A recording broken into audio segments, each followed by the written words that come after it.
Well, the players are definitely going to drop down, but one team that we will be keeping our eyes on is going to be Team Seal Esports, because, well, they like to go towards military base. Yesterday, in the first game, they went towards the southern side of the Everest, and that proved an advantageous situation for them, because, as Ocean pointed out, the first game, first wrangle of yesterday's matches, we had the trenches circle, and Seal Esports, well, they sort of did really well for themselves, even though they lost out on one player as soon as the game started. But this time, they have dropped down towards the shelter area, surrounded by a lot of teams. So it's going to be a big question to see if they are going to be able to make their way towards that military island. So obviously they are dropping down to the shelter lines and all those areas for themselves. Well, sounds like a good area because they have it sounds like that they have figured it out. And yesterday also they went down to the military base area as well for themselves, but onto the other direction. As you can see, the circle did just form down right on the side of ruins, and that's where the circle might just be going down right onto the southern side of ruins in the open. So that's talking about this one. Team Dino has a really good area for themselves. The water city split.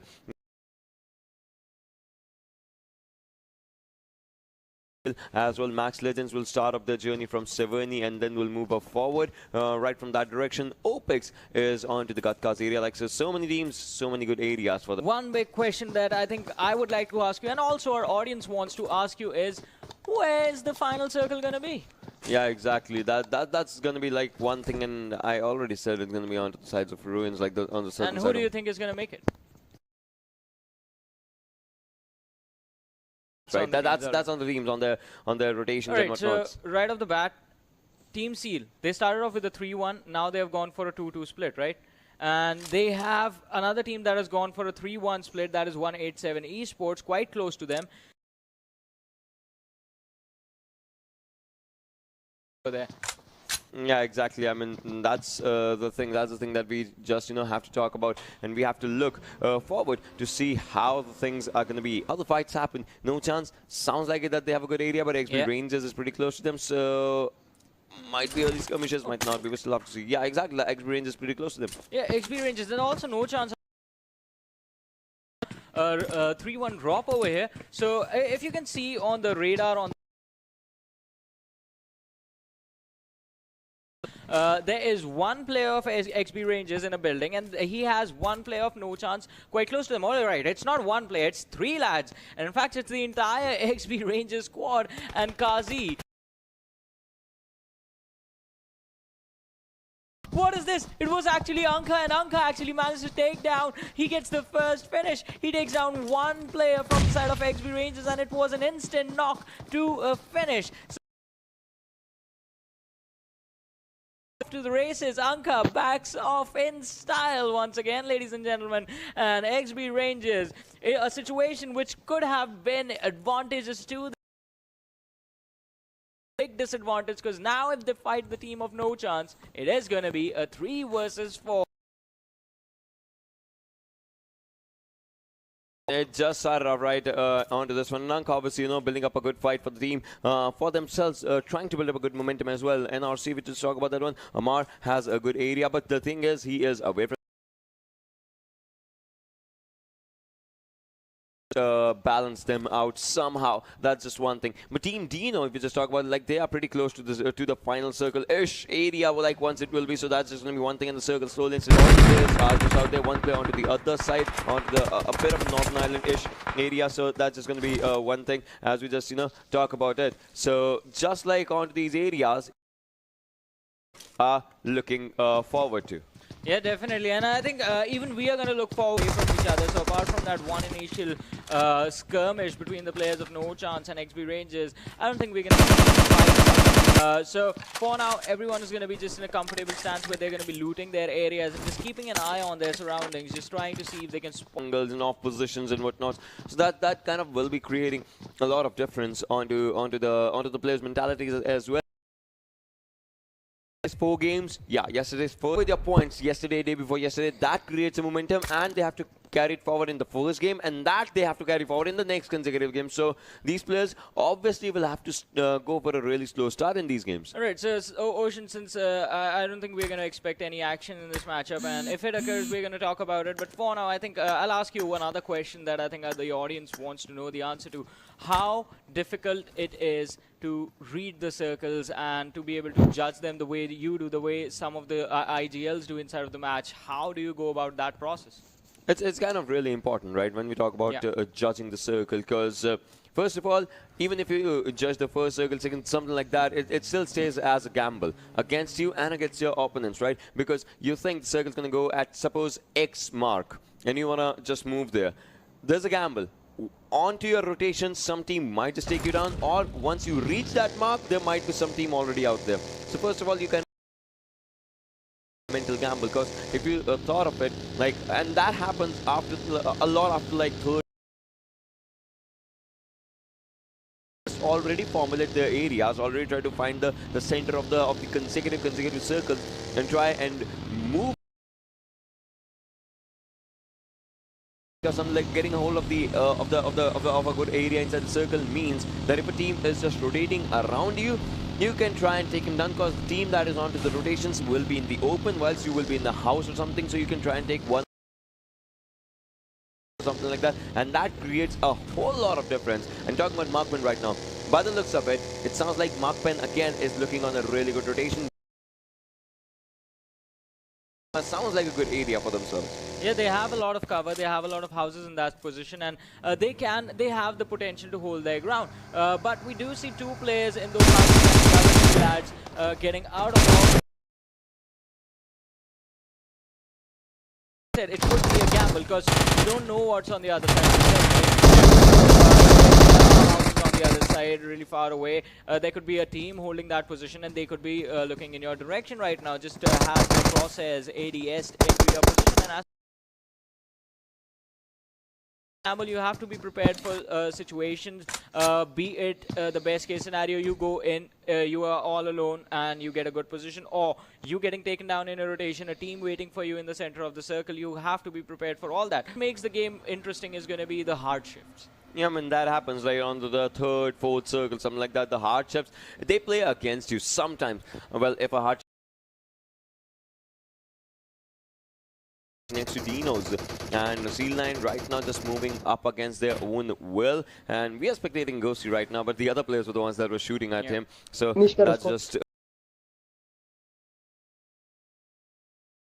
slowly and steadily now you can see well, sounds like we were talking about Ruins' southern side. But the circle with the first zone going for a hard trip has Pochinki as a. And exactly what we were talking about. You can never ever predict when the hard shift is going to occur. Circle, yeah, that's when it occurs. But this time, right in the second circle, we see a hard shift coming in towards the Pochinki area. And most of the teams thought just the way you do. They had crossed over Pochinki. They had overshot Pochinki and moved to. Now, where the players of WMG have actually taken down Mixall from the side of SDZ. So now the next circle has to shift left, right? Because one hard shift has happened. If the second one has to happen, it cannot happen more to the right. Like, have to, you know, just look forward to after 35 more seconds when the next circle is just going to be just moving up. The kill numbers and all, right? You know, every kill kind of counts onto yourself and obviously onto the team's numbers. So that's a pretty good thing, the way the players are starting. Yeah, definitely a good start for the players, but how far can they take this? That, gentlemen. But moving forward, I mean, WMG, they have 2 kills. As we said, WMG off to a good start. Well, same can't be said for SDMZ. They're going to be off to a bad start right now, losing out on players in the early. Still alive, but the number of players is down to 61. So 3 players have been lost. 2 from SDMG, I assume, and 1 from XB Rangers that was taken on the high ground right now. They are completely exposed out in the open. They're still holding on to that position. So if team comes in where the players have bold available on them. This moment, obviously everyone wants the piece, the kills for themselves. Everyone would want to either take them or steal them or snatch them, something like that. The players will have to, look forward onto the direct tires out there of the US. Try to take 2 tires down. Try to, make your opponents a bit onto Anka. Might just be spotted. His head is spotted. He tries to take up a shot, and Myunke is the one who actually is on low HP. Well, Myunke to heal up. He has 3 first aids, one of which was, I think, Cocktail who actually fired the shot. So the shot actually bullet over there. But I mean, managing to survive, luck is in his favor, and he's not gonna has. Kengzo was taken down by a mini 14 from one of the players from the side of Seal 9, and like. Circle of Assyrians is going a bit down onto the sides. You can see, you can talk about the players that are outside the circle. That's where NRC is. Right now, we're talking about this fight that is happening. They just contest each other. Nothing but WMG still trying to make it onto a good area for themselves. 20 seconds onto the spot out the area, trying to spot someone. He might as well spot someone onto the right hand side. That's where the player was, but. Definitely looking pretty good. I mean, they've managed to survive all this while. So we get to the late game every single time, ladies and gentlemen. Max Legends right here. Samitha and Jay on our screens right now in the direction. SDMZ with 2 players. They have been surrounded by the players of Markpin out of everything. Momo right in front of them. Insanity is going to be able to get a clear vision on his opponent. But he's trying to hide in the trenches behind Puching. The sound cues are going to be there, but Insanity and Snipe, they need to be extra careful because this is going to be a 4v2 situation. But the beauty of you have a higher opportunity, a higher probability of individualizing these fights. You can take these fights separately. You necessarily don't have to fight everyone at the same time. That's the beauty of urban warfare in the early stages of this game. Well, Insanity did try to, see, they did lose 2 players, and that's where WMG was looking really good onto their areas for themselves. But right now, let's see what they can do when given more and more chances out there. Because right now the circle is their friend, but looking up forward, as we'll be seeing, you can see. And SDZ might as well just try and take 1 player down in the close quarters. So Insanity would want to make the best out of the equation. Spot someone, that's what he's doing. He spots a weak. They thought it was the entire team of SDZ, Insanity, and the other lad making so much noise that Markpen, they actually fall back a little bit. And the circle takes another hardship. It does move slightly to the left, but looks like it's going to be on the Pochinki area. Yeah, it definitely is going to be on the Pochinki. Well, actually, the backside of Pochinki, the one that's open, Pakistan that we casted together. That's where the circle was, the opening area behind Pochinki. If you remember that one, this kind of is like that circle, because that's where the zone was just in. That actually happens as the Insanity on the WMG Taco onto the other direction, and no chance players still have to just move up from one direction to the other. Meanwhile, Insanity takes down S9, Enki as well. So Seal 9. They are contesting for first and the second position right now. And obviously, if you are selected, the most important thing is the prize pool as well. And with every game moving up forward, you kind of have to be on your toes. Anka drops out, right now. Seal 9 becomes the first. Definitely, I mean, an upset coming in for Seal 9 in the very first game of today. But no chance is still here. They have 2 kills confirmed. Kazi needs is happening, so they'll have to pull and hold on to a lot of pressure that's going to befall them in the next few seconds, in the next few minutes. I'm sorry, Anka, he's trying in every single direction to see where the assault is going to come in. As XB ranges, the trades have come in, but who is the fight going to favor? And as we do keep an eye on the radar, 187. Now 187, they haven't been having a really good time in these finals right now. They've lost out on B. Moray, he's also behind the players of 187. Might as well go for a back up, and it's like 15 meters, 16 meters, and all those distances. The difference is that it is just forming all. not their best of the friends. So obviously zone creating a lot of difference, and yeah, definitely the zone is going to bite you, and this one is going to smack you in the face a little bit as well. It's the fourth circle after all. But the players of Max, let's go. They were trying to shoot. But hey, Bear Arimun goes down. He did loft up a good grenade, and Bear Prince grenade takes down SDMZ's Jelly. I mean, the revive should be just arriving, but right now his Prince is going to go for a revive on Arimun as well. He has to, look forward to all the directions. HP as well. Psycho needs to move forward. He knows it. He throws a good grenade. Arimun might be the one to receive it, probably. I mean, the grenades were just outside on those areas, and they know the Team Bear is onto a safe. The open, that's just one thing. Jelly still on to the revival phase.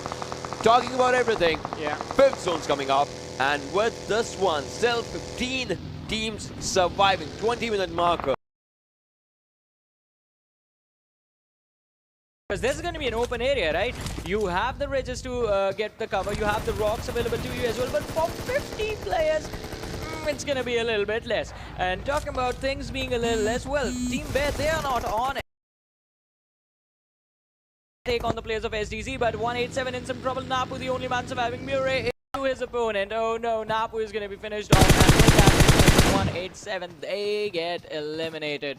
Well, they do. Well, needs to heal up and needs to revive Jay. I mean, what sort of a difference will it make? As you can see, Max Legends gets eliminated, but now. Oh, that was brilliant. Bear Prince's last bullet does actually do the job or something. Well, Sam takes on Bear Marvel onto the other direction. With just one player while he needs up a revive, and it's the fifth circle. Revivals are rare sometimes. Yeah, revivals are definitely going to be rare, considering Sam is going to be spotted out by Bear as well, who finished off Max Legends over there. They skipped over the players of SDMZ. They knew who was the first priority. It was the players who can actually take a fight. And then are they going to be able to do that? NRC inside the house, right on the northern edge of the circle. They have the players of OPMS spotted out in front of them, but the fight is coming. The players of OPMS, the kill coming your way. Look at this, Mark Pen, OPMF, one player still surviving. It's Aksim who is still there behind the players of NRC. And if NRC are completely unaware about it, he can put them in a lot of trouble.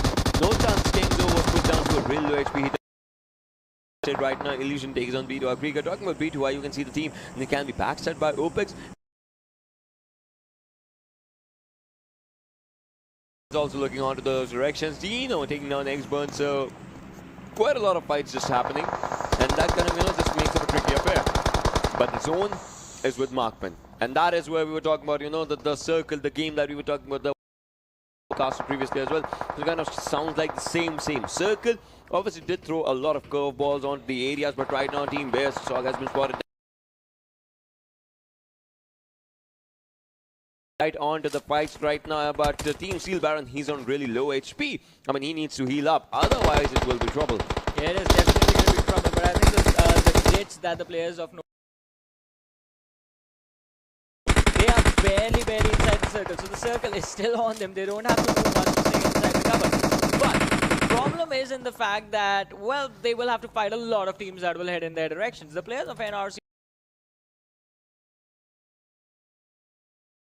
could realize it, and now Marco goes down. I mean, he was a bit too early to be late. That's how it happened. But Toxin on from the other direction did try and take the player down, and out now. He is actually outnumbered by the whole squads, or by all the players, by the lobby. But Baron goes down by a good grenade. He needs to be revived. That's what's happening. Ghosty, like, what's it gonna be? Are you gonna go for the kill, or are you gonna go for the revive? Sounds like the revive. Players. That was brilliant, but we are down to 8 teams, 20 players alive. Dino Salty out in the open a lot, and we'll still have to see what the next circle takes the players down. Will it be on the team of Markman? That's just one thing, but right now Seal Zaki, he's still surviving, but for how long can he survive? Baron, the K9 shots, we know he uses it with perfection.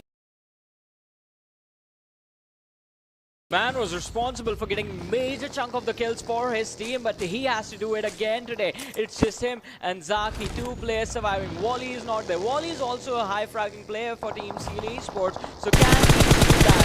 Make sure that then he moves forward in the game longer than this, move inside of the top 3 at least. Wow. We did see. Whoa. All right, so both the nades are going to be thrown. And who is going to connect? All right, no chances right behind them. Baron actually connects and gets the finish on the entire squad. He spots out Anka. Another good nade can get him a knock. Anka is still standing in the direction, but no, the nade blows up a few seconds earlier than it should have. He has a lot of cover for him. The shots are going to come in from Kazi. He spots out Zaki, but fails to get a knock on his opponent. No chance. In a world of trouble right now. It's a 2v2 situation that they have to deal with. The bad part about Kazi playing right now is that he does not have a helmet, right? So one good shot in the head can actually take him down. That will be a bit, that will make him a lot more vulnerable to all the squads that might just well, want to see him take his skill down or something like that. But right now the circle has moved just a bit onto the open fields, open areas. That's where we'll have to see which team just goes down. NRC still trying to make it a part. Players of Markpen. The minute forecast still actually favoring the team of Markpen. But hey, see, Zagi goes down, but Dino Salty's grenade. Salty was onto the back inside. Now Baron has to take up all the fights where Marvel takes on no chance. Skazi can steal the kill, steals the kill, gets the second one. Has to go for the third one for himself right now. Just trying to go for this one, but he needs to go for the revive as well. And he is waiting for his teammate to arrive really close to him so that he can revive. 6 seconds on the clock. They are on the edge of the circle. Talking about Anka takes on one player from Team Bear and finishes him down. Has 9 bullets and well, he goes down. That is the end of team. No chance right now. They did play really good. We talk about the previous game versus this game. Like yesterday was not a good game for them. But right now, let's see how the fights actually happen. Team Seal Baron still trying to get the players out as of now. I mean, Bear Prince still out there. Seal Baron still has to do something. Can just get that kill. He tries and he actually get out of fight. 30 players alive. Team Seal, 2 players still surviving. Well, and we talked about Baron being a top fragger for his team. His team has 5 kills. He has 4 out of the 5. Making sure that his team makes it forward. But Markman Bobo, he was completely unaware by the players of NRC. Runs inside the house, gets taken out. The players of NRC, they are being revived. One more revive and it's going to be a 4 versus 4 situation. Markman Illusion trying to stop the players from charging in. He's inside the smoke right now. Amar in a really perfect position. One good grenade. And the team of Markman is going to be in so much trouble. They are pinned down inside the barn house. Absolutely no way for them to escape. And NRC is the team that is keeping them in there. There's an airdrop right there in front of these lads. Is anyone going to head there to take it, or is it already looted? Sad news, bad news after that is arriving. Yeah. With the fights happening, these players will have to see